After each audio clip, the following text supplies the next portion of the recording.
नमस्कार, आप देख रहे हैं न्यूज वन इंडिया। मैं हूं आपके साथ राजेश कुमार। बुलेटिन की शुरुआत बड़ी खबर के साथ करेंगे। लखनऊ से खबर, जहां यूपी बीजेपी संगठनात्मक चुनाव के लिए कार्यक्रम तय हो चुके हैं और संगठनात्मक चुनाव के लिए 3 से 4 जिलों में एक पर्यवेक्षक होगा, जबकि 15 दिसंबर तक मंडल और 30 दिसंबर तक जिलों में चुनाव होंगे। सभी वर्गों के साथ महिलाओं को प्रतिनिधित्व देने पर जोर दिया जाएगा। राष्ट्रीय महामंत्री की बैठक में पर्यवेक्षकों को निर्देश दिया गया है और 15 दिसंबर तक कई मंडलों और 30 दिसंबर तक 98 संगठनात्मक जिलों में चुनाव होंगे। 5 दिसंबर तक गठित हो जाएंगी बूथ कमेटियां और अब तक 98,000 बूथ समितियों का चुनाव संपन्न हो चुका है। 6 दिसंबर को सभी बूथों पर समता दिवस मनाया जाएगा। बाबा साहेब भीमराव अंबेडकर के निर्वाण दिवस पर कार्यक्रम होंगे। 25 दिसंबर को पूर्व प्रधानमंत्री अटल बिहारी वाजपेयी की जयंती पर सुशासन दिवस मनाया जाएगा और 26 दिसंबर को जिला स्तर पर राष्ट्रीय बाल शहीदी दिवस मनाने के निर्देश दिए गए हैं।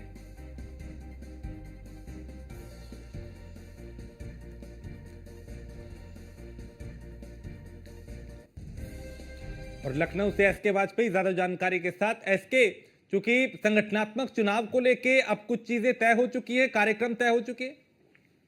बिल्कुल निश्चित तौर पर भारतीय जनता पार्टी अपने उत्तर प्रदेश संगठन के चुनाव को लेकर चीजें तय कर चुकी है, जिसमें यूपी में अलग अलग स्तर पर चुनाव होंगे, क्योंकि 1910 के करीब में उत्तर प्रदेश में बीजेपी के संगठनात्मक मंडल है और साथ ही साथ 1,69,000 बूथ है, जिसमें से करीब 83,000 बूथों तक बीजेपी ने अपनी समितियों का गठन कर लिया है और बाकी बचे हुए जो मंडल और बूथ हैं उनको 15 दिसंबर तक चुनाव कराने के निर्देश यूपी बीजेपी की तरफ से जारी किए गए हैं। क्योंकि कल बीजेपी के राष्ट्रीय चुनाव संयोजक विनोद तांबड़े भी लखनऊ में थे और उन्होंने पार्टी संगठन के पदाधिकारियों के साथ बैठक की थी, चुनाव को लेकर चीजें तय की है और अब इसी पर पार्टी आगे बढ़ेगी। हालांकि 15 दिसंबर से लेकर 31 जनवरी के बीच में उत्तर प्रदेश बीजेपी के 98 संगठनात्मक जिलों के चुनाव होंगे, जिसमें जिला अध्यक्ष, जिला महामंत्री और जिला उपाध्यक्ष चुने जाएंगे और कोशिश यही होगी कि भारतीय जनता पार्टी नए चेहरों को जगह दे, जाति और क्षेत्रीय समीकरण बैठाया जाए, महिलाओं को भी बराबर का प्रतिनिधित्व मिले। हालांकि 1 जनवरी से लेकर 25 जनवरी के बीच में प्रदेश स्तर के नेताओं का चुनाव होगा, जिसमें प्रदेश अध्यक्ष, प्रदेश उपाध्यक्ष और प्रदेश महामंत्री, मंत्री शामिल होंगे। हालांकि इसको लेकर पार्टी ने अपना कार्यक्रम तय कर दिया है और इस तय कार्यक्रम के तहत पार्टी लगातार अपने चुनाव प्रोग्राम को आगे बढ़ा रही है। इसमें इसके कोशिश ये होगी कि 24 से सबक लेके, चूंकि जहां पार्टी कमजोर रही, 27 में वहां कैसे बेहतर किया जाए, इसलिए कुछ जिम्मेदार लोगों की जिम्मेदारियां तय होंगी। बिल्कुल निश्चित तौर पर इस संगठनात्मक चुनाव के बाद बड़े पैमाने पर बीजेपी के संगठन में बदलाव होगा, क्योंकि बड़े पैमाने पर ऐसे जिला अध्यक्ष, जिला प्रभारी बदले जाएंगे जो कि अपने जिले में पार्टी को 2024 के लोकसभा चुनाव में बेहतर परफॉर्म नहीं करा पाए।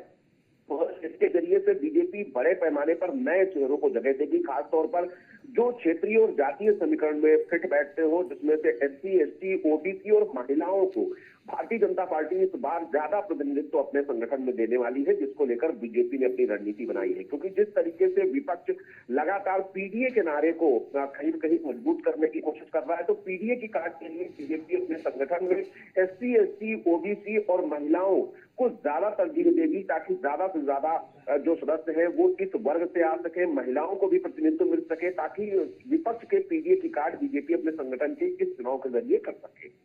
ऐसे में चूंकि कुछ दिन भी तय किए हैं, जैसे 25 दिसंबर को अटल बिहारी वाजपेयी की जयंती है, 6 दिसंबर को बाबा साहेब, अलग अलग महापुरुषों के दिनों को क्या खास बनाने के कुछ खास कार्यक्रमों का भी तैयारी की जा रही है।